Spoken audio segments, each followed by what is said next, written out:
Mahavira's main philosophy in the core philosophy of Jainism has to do with three principles: pluralism, the doctrine of postulation, and the law of cause and effect. The principle of pluralism is clearly depicted in the story of the blind man and the elephant, meaning that the same truth can be seen in different viewpoints. The doctrine of postulation, in which a truth in one system can be proved as valid as a truth in another system. And finally, the law of karma, the theory of cause and effect, according to which our past lives are closely connected to our present lives, or as you sow, so shall you reap.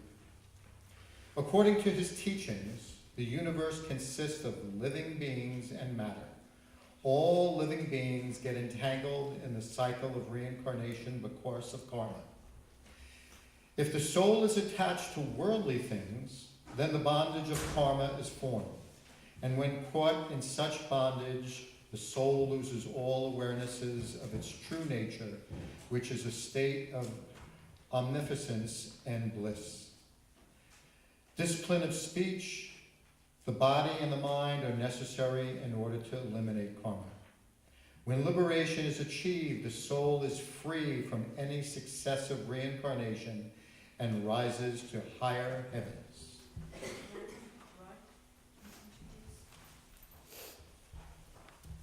And now we'd like to invite Mr.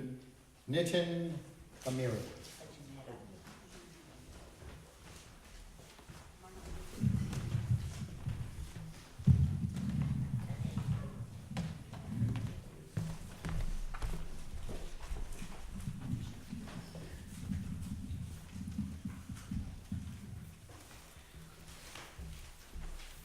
Jai Janendra, everybody. I think so, my voice is louder, so I can back up. First of all, it's my pleasure to be speaking. I think so this is my 6th year of coming to Gathering of Life. So my utmost respect and thanks to Gathering of Life for considering me worthy and to be brought. Panna Auntie, thank you so much. Ila Auntie, Arvid Uncle. The opportunity is amazing, and even though I come once a year, it reverberates in my soul throughout. So the words of Preksha meditation are like, whenever I want to relax, that's what I do. And I take it a little further in my thought process, coming from my culture, religious values. It's not just about asking them to relax, it's also asking them for forgiveness. And that's where the detachment of the soul from the body comes in, because I'm not yours.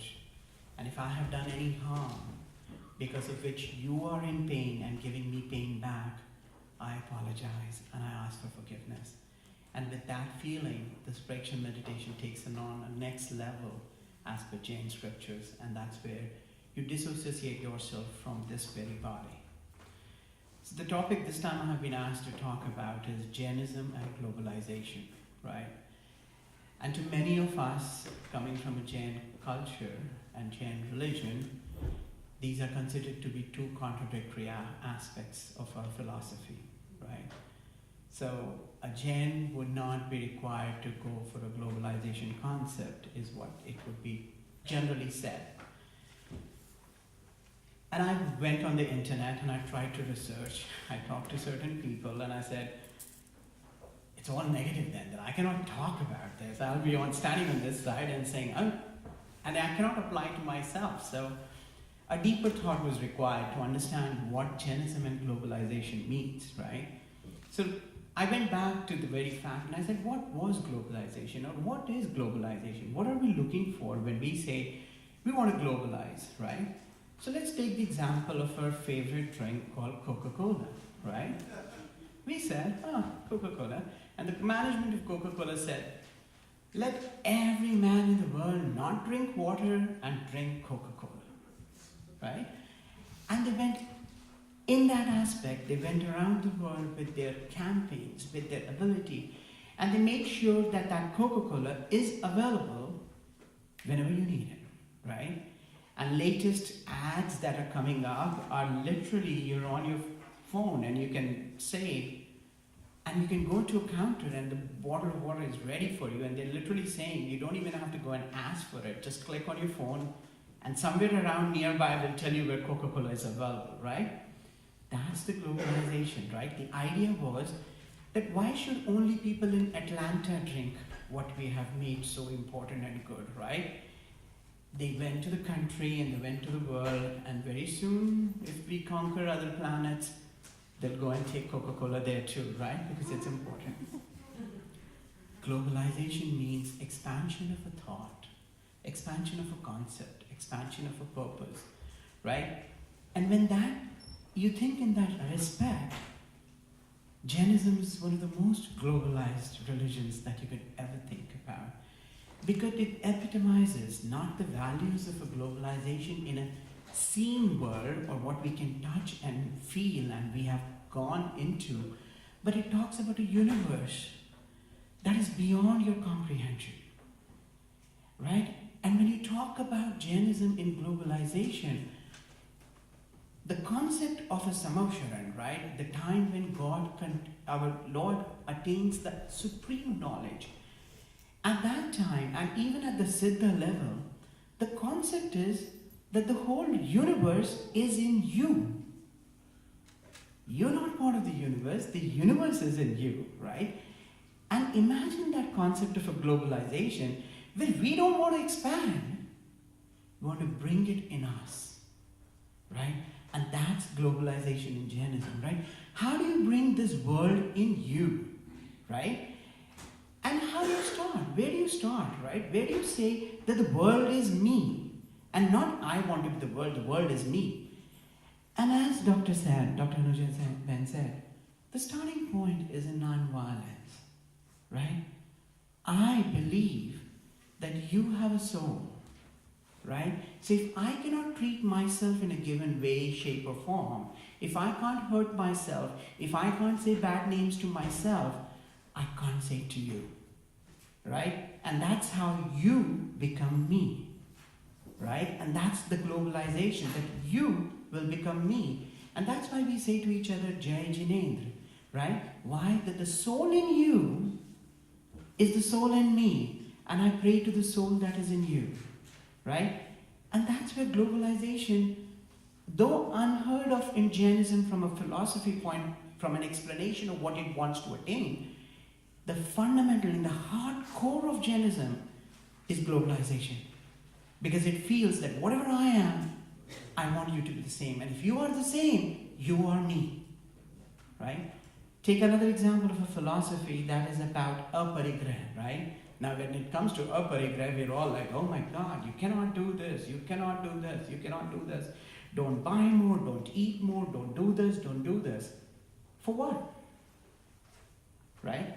If imagine now, let's go back to the example of Coca-Cola. And if Coca-Cola said, okay, you know what, we're going to make sure that everybody in the world drinks Coca-Cola and nothing else.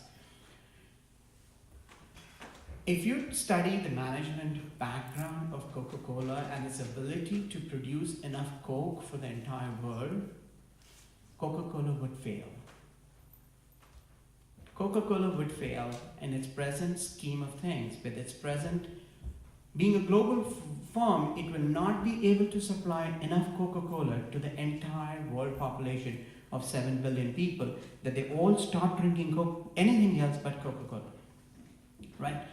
So how much can Coca-Cola produce, right? So if you talk to Coca-Cola management, and I'm a controller myself, right? So the controller, the finance guy would always say, you know what, give a 3% increase, right? The world is very happy if we grow by 3% in our bottom line, right? Why?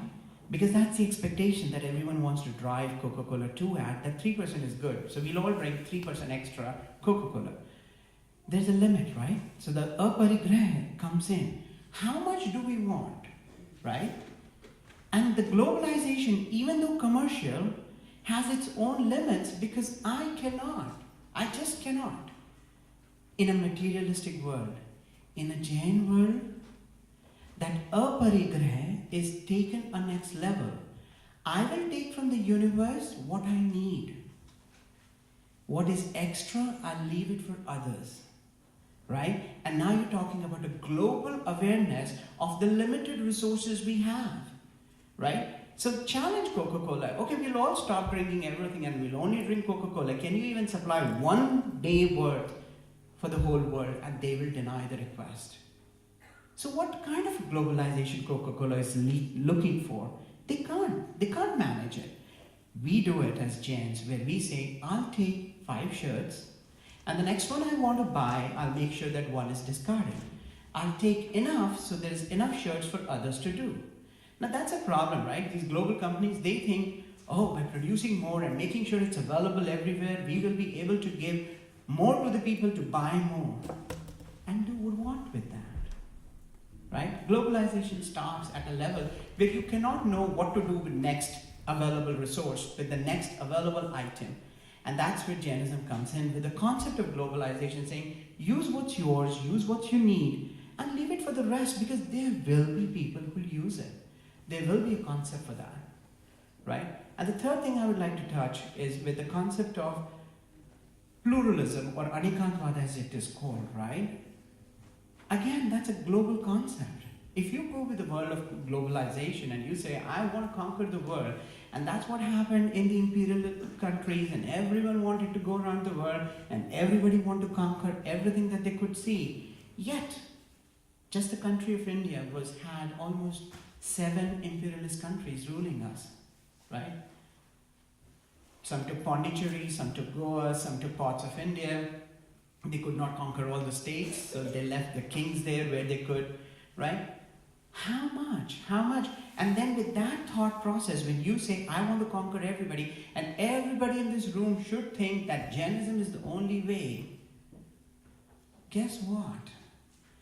The experience of growth will stop, right? When there is one philosophy, the arguments won't happen, and when arguments don't happen, creativity doesn't come in. When creativity doesn't come in, humankind will suffer.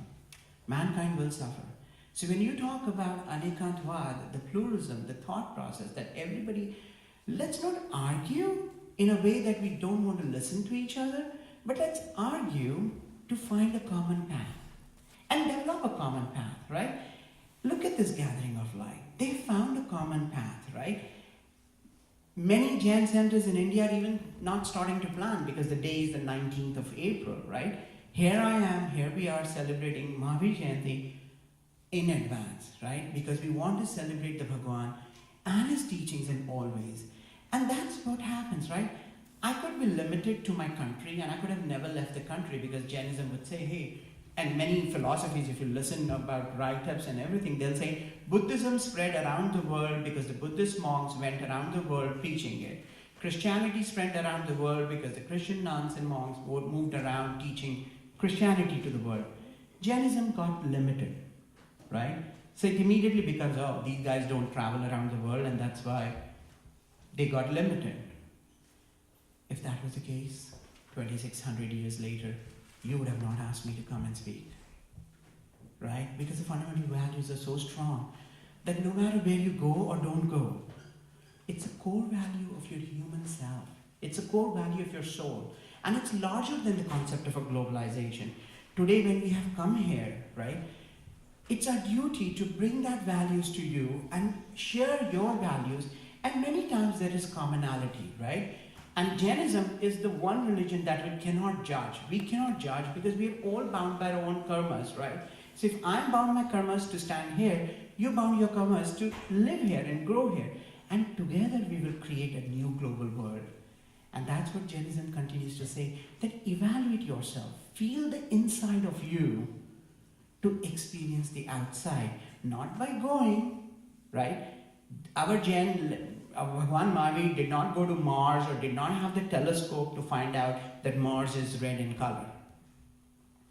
Our scriptures do say Mars is red in color. Why? How? How did they know? How did they learn? Right? Science is limited by its own equipments. Faith is not. Faith is larger than its own values. And that's what it brings together. And that's what globalization is all about. How do we find a common purpose as a common citizens of the world? And in that, Jainism is not far behind. I'm sorry, I do not agree that. So I argued with various people on this, And they heard me and they said, let's present it. But we cannot travel abroad. I said, you cannot travel abroad because the idea is that if you travel abroad, you may get greedy, you may want more, you may do more. But honestly, when I came to America, I have met people here, right? Few of them are sitting in this room, that I have become so amazed that they have kept the values strong and they believe in those values and they live by those values and they propagate those values. Now, if it was for that, and we said, no, we're going to be closed, we're not going to go abroad, and this and that, and we had argued from that perspective, and even after coming here, we did not think about our religion, life would be different. Globalization has set in, you're inviting us, we will invite you, and together it will become a better world. And I think Jainism at the core of this. So thank you very much for getting me here.